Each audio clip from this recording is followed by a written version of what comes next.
BMC radio Malayalam വാർത്തകൾ നിങ്ങൾക്കായി അവതരിപ്പിക്കുന്നത് ഐമാക് കൊച്ചിൻ കലാഭവൻ. കലാവിദ്യാർത്ഥികൾക്ക് പ്രിയപ്പെട്ട ബഹ്റൈനിലെ കലാകേന്ദ്രം. കൂടുതൽ വിവരങ്ങൾക്കായി സന്ദർശിക്കൂ www.bahrainmediacity.com. നമസ്കാരം, BMC റേഡിയോ മലയാളം വാർത്തകളിലേക്ക് സ്വാഗതം. ഞാൻ ധനു കൃഷ്ണ.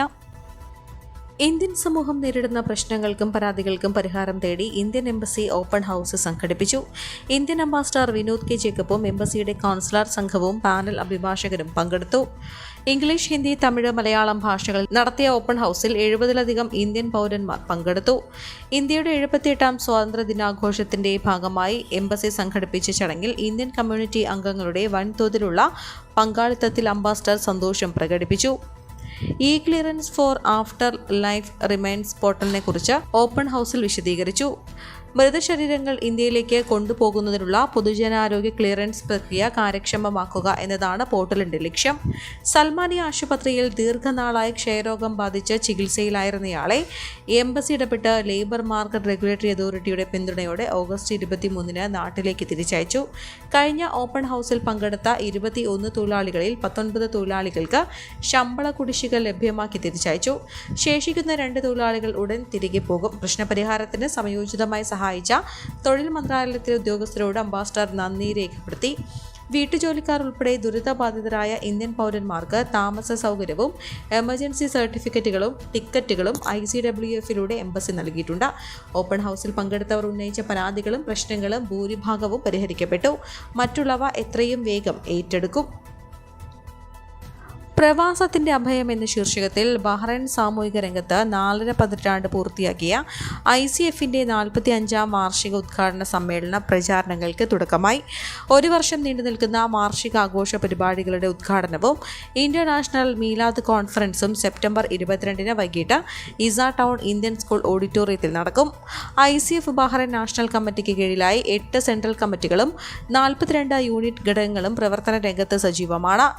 ദവ, education, welfare and service, publication, admin and public relation, organisation എന്നീ സമിതികളാണ് പ്രവർത്തന പദ്ധതികൾക്ക് നേതൃത്വം നൽകുന്നത്.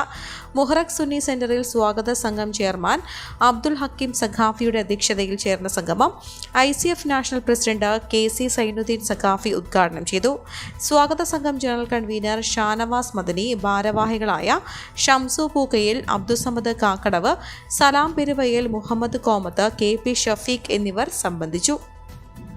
ബഹ്റൈൻ ഫിലിം ഫെസ്റ്റിവൽ 4ാം പതിപ്പ് നവംബർ 3 മുതൽ 7 വരെ നടക്കും. 23 അറബ് രാജ്യങ്ങളിൽ നിന്നുള്ള 89 ഹ്രസ്വചിത്രങ്ങൾ മേളയിലേക്ക് തിരഞ്ഞെടുത്തു. ആകെ 481 എൻട്രികളാണ് ലഭിച്ചിരുന്നത്. ബഹ്റൈനി എഴുത്തുകാരിയും മാധ്യമപ്രവർത്തകയുമായ ഡോക്ടർ പർവീൻ ഹബീബിന്റെ അധ്യക്ഷതയിലുള്ള സെലക്ഷൻ കമ്മിറ്റിയാണ് തെരഞ്ഞെടുപ്പ് നടത്തിയത്. സൗദി ഡയറക്ടർ റീം അൽ ബയാത്ത്, ഡോക്ടർ ഹക്കീം ജുമ, എമിറാത്തി ഡയറക്ടർ നവാഫ് അൽ ജനാഹി എന്നിവരായിരുന്നു മറ്റ് ജൂറി അംഗങ്ങൾ. ബഹ്റൈൻ ഫിലിം ക്ലബ്ബുമായി സഹകരിച്ചാണ് മേള സംഘടിപ്പിക്കുന്നത്. ഇൻഫർമേഷൻ മന്ത്രാലയത്തിന്റെ സഹകരണത്തോടെ നടക്കുന്ന ഈ ഫിലിം ഫെസ്റ്റിവൽ അറബ് ഗൾഫ് ചലച്ചിത്ര പ്രവർത്തകരുടെ വിപുലമായ പങ്കാളിത്തം പ്രതീക്ഷിക്കുന്നുണ്ട്. ഷോർട്ട് ആഖ്യാന ചിത്രങ്ങൾ, ഷോർട്സ്, ഡോക്യുമെന്ററികൾ, ആനിമേഷൻ സിനിമകൾ, ബഹ്റൈൻ സിനിമകൾ, സ്റ്റുഡന്റ് ഫിലിമുകൾ എന്നിങ്ങനെ 5 പ്രധാന വിഭാഗങ്ങളിലായാണ് ഔദ്യോഗിക മത്സരം. എൻട്രികൾ 43 ഫിക്ഷൻ സിനിമകൾ, 25 ഡോക്യുമെന്ററികൾ, 10 സ്റ്റുഡന്റ് ഫിലിമുകൾ, 6 ആനിമേഷൻ സിനിമകൾ, 5 ബഹ്റൈൻ സിനിമകൾ എന്നിവ ഉൾപ്പെടുന്നതായി ഡോക്ടർ പർവീൻ ഹബീബ് പറഞ്ഞു. ബഹ്റൈൻ ചിത്രമായ ജാൻ അൽ ബലൂഷിയുടെ അണ്ടർ ദ സൺ തെരഞ്ഞെടുക്കപ്പെട്ടിട്ടുണ്ട്. ഇത് ബലൂചിസ്ഥാൻ പ്രവിശ്യയിലെ വീടുകൾ മണലിൽ മുങ്ങിക്കൊണ്ടിരിക്കുന്നത് പ്രമേയമാക്കുന്നു. പ്രദേശവാസികളുടെ വെല്ലുവിളി നിറഞ്ഞ ദൈനംദിന പോരാട്ടങ്ങളിലേക്ക് സിനിമ മിഴി തുറക്കുന്നു. ഇന്ത്യയിലെ ക്രൗൺവുഡ് ഇന്റർനാഷണൽ ഫിലിം ഫെസ്റ്റിവൽ 2024 മികച്ച ഡോക്യുമെന്ററിക്കുള്ള അവാർഡ് ഈ ഹ്രസ്വചിത്രം നേടിയിട്ടുണ്ട്. Al Sharqiya international film festival, Oman cinema and desert film festival, Beirut international film festival എന്നിവയിലും പുരസ്കാരങ്ങൾ ലഭിച്ചു. കാർഗോ സ്ഥാപനത്തിന്റെ പേരിലും ബഹ്റൈനിൽ തട്ടിപ്പ് നടന്നതായി പരാതി. സമൂഹ മാധ്യമങ്ങളിൽ വലിയ ഓഫർ നൽകിയുള്ള പരസ്യം കൊടുത്ത ശേഷം ആളുകളെ ആകർഷിക്കുകയായിരുന്നു. കാർഗോ നാട്ടിലേക്ക് അയക്കാൻ കുറഞ്ഞ നിരക്കാണ് ഇവർ വാഗ്ദാനം ചെയ്തത്. വീടുകളിലും സ്ഥാപനങ്ങളിലും വന്ന് കാർഗോ ശേഖരിക്കുകയായിരുന്നു.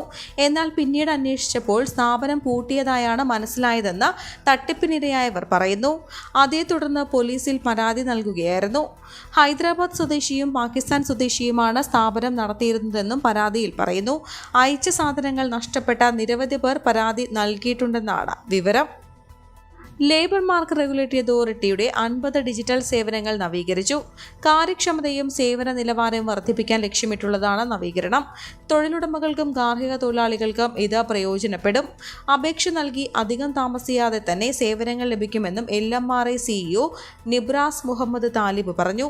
റിക്രൂട്ട്മെന്റ് ഏജൻസികൾക്കായുള്ള ലൈസൻസിംഗ് പുതുക്കൽ, ഓൺലൈൻ സെറ്റിൽമെന്റ് നടപടിക്രമങ്ങൾ, ഗാർഹിക തൊഴിൽ പെർമിറ്റുകൾക്കായുള്ള സേവനങ്ങൾ തുടങ്ങിയ സേവനങ്ങൾ നവീകരിച്ചവയിൽ ഉൾപ്പെടും. ബിസിനസ് ഉടമകൾക്കുള്ള 26 സേവനങ്ങളും വീട്ടുജോലിക്കാർക്കുള്ള 16 സേവനങ്ങളും പ്രവാസി തൊഴിലാളികൾക്കുള്ള 8 സേവനങ്ങളുമാണ് നവീകരിച്ചത്. LMRAയുടെ നിരവധി സേവനങ്ങൾ ഇപ്പോൾ ഓൺലൈനിൽ ലഭ്യമാണ്. അപേക്ഷകൻ നേരിട്ട് വരേണ്ട ആവശ്യവും കുറവാണ്. റിക്രൂട്ട്മെന്റ് ഏജൻസികൾക്ക് ലൈസൻസ് നൽകാനുള്ള സമയം 60 ദിവസത്തിൽ നിന്ന് 20 കുറച്ചിട്ടുണ്ട്. ഇതിനാവശ്യമായ രേഖകളുടെ എണ്ണവും പകുതിയായി കുറച്ചു.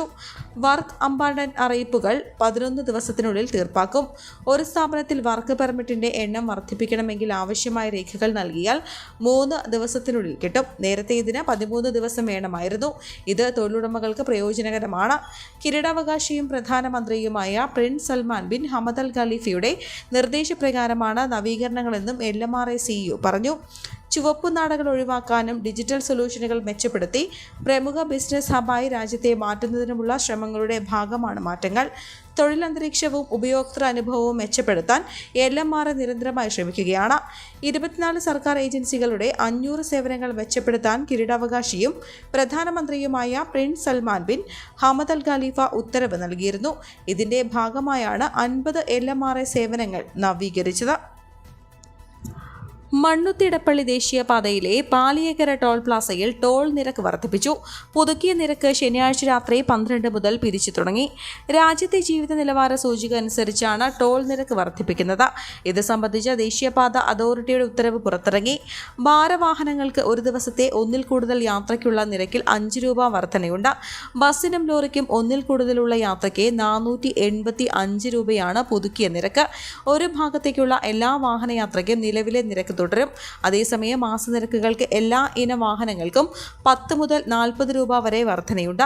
പുതുക്കിയ നിരക്ക് കാർ, ജീപ്പ് ഒരു ഭാഗത്തേക്ക് 90 രൂപ, 24 മണിക്കൂറിനുള്ളിൽ ഒന്നിൽ കൂടുതൽ ട്രിപ്പുകൾ 140 രൂപ, ഒരു മാസത്തേക്ക് 2760 രൂപ എന്നിങ്ങനെയാണ്. ഹേമ കമ്മിറ്റി റിപ്പോർട്ട് പുറത്തുവന്നതോടെ കോഴിക്കോട് രജിസ്റ്റർ ചെയ്ത 2 കേസുകളും പ്രത്യേക അന്വേഷണ സംഘത്തിന് കൈമാറി. ചലച്ചിത്ര അക്കാദമി മുൻ ചെയർമാനും സംവിധായകനുമായ രഞ്ജിത്തിനെതിരെ മാങ്കാവ് സ്വദേശിയായ യുവാവിന്റെ പരാതിയിൽ കസബ പോലീസ് എടുത്ത കേസാണ് കൈമാറിയതിലൊന്ന്. രഞ്ജിത്തിനെതിരെ പ്രകൃതി വിരുദ്ധ പീഡനം, നഗ്ന ദൃശ്യങ്ങൾ ഇലക്ട്രോണിക് സംവിധാനം വഴി കൈമാറൽ എന്നീ കുറ്റങ്ങളാണ് ചുമത്തിയത്. കേസിൽ ഇനി ചോദ്യം ചെയ്യലടക്കമുള്ള നിയമ നടപടികൾ സ്വീകരിക്കുക പ്രത്യേക അന്വേഷണ സംഘമാണ്. കോഴിക്കോട് രജിസ്റ്റർ ചെയ്ത മറ്റൊരു കേസും പ്രത്യേക അന്വേഷണ സംഘത്തിന് കൈമാറി. അമ്മ മുൻ ജനറൽ സെക്രട്ടറിയും നടനുമായ ഇടവേള ബാബു, നടൻ സുധീഷ്, അന്തരിച്ച നടൻ മാമുക്കോയ, സംവിധായകൻ ഹരികുമാർ എന്നിവർക്കെതിരെ എരഞ്ഞിപ്പാലം സ്വദേശിയായ ജൂനിയർ ആർട്ടിസ്റ്റിന്റെ വെളിപ്പെടുത്തലിൽ നടക്കാവ് പോലീസും രജിസ്റ്റർ ചെയ്ത കേസാണ് IGG സ്പർജൻ കുമാറിന്റെ നേതൃത്വത്തിലുള്ള പ്രത്യേക സംഘത്തിന് കൈമാറിയത്. ചിയ്യാരം നസ്രാണി പാലത്തിനടുത്ത് ഗുഡ്സ് ട്രെയിൻ തകരാറിലായതിനെ തുടർന്ന് റെയിൽ ഗതാഗതം 2 മണിക്കൂർ തടസ്സപ്പെട്ടു. വന്ദേ ഭാരത് അടക്കമുള്ള ട്രെയിനുകൾ വൈകി ശനിയാഴ്ച രാവിലെ 9:30 തൃശൂർ ഭാഗത്തേക്കുള്ള ഗുഡ്സ് ട്രെയിൻ തകരാറിലായത്. 1.5 മണിക്കൂറിന് ശേഷം മറ്റൊരു എഞ്ചിൻ എത്തിച്ചാണ് ഇത് നീക്കിയത്. വിവിധ ഭാഗങ്ങളിലേക്കുള്ള 6 ദീർഘദൂര ട്രെയിനുകൾ പല സ്റ്റേഷനുകളിലായി പിടിച്ചിട്ടു. രാവിലെ 9:45 വന്ദേ ഭാരത് ഒലൂർ സ്റ്റേഷനിൽ 2 മണിക്കൂർ കുടുങ്ങി. ട്രെയിനുകൾ വൈകിയത് വിവിധ പരീക്ഷകൾക്ക് പോയ വിദ്യാർത്ഥികൾക്കും വിനയായി. ഈ വാർത്തയോടുകൂടെ BMC റേഡിയോ മലയാളം വാർത്തകൾ സമാപിക്കുന്നു. നന്ദി, നമസ്കാരം.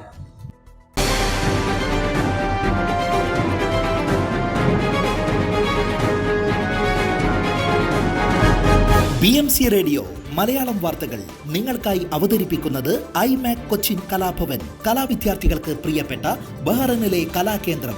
കൂടുതൽ വിവരങ്ങൾക്കായി സന്ദർശിക്കൂ www.bahrainmediacity.com.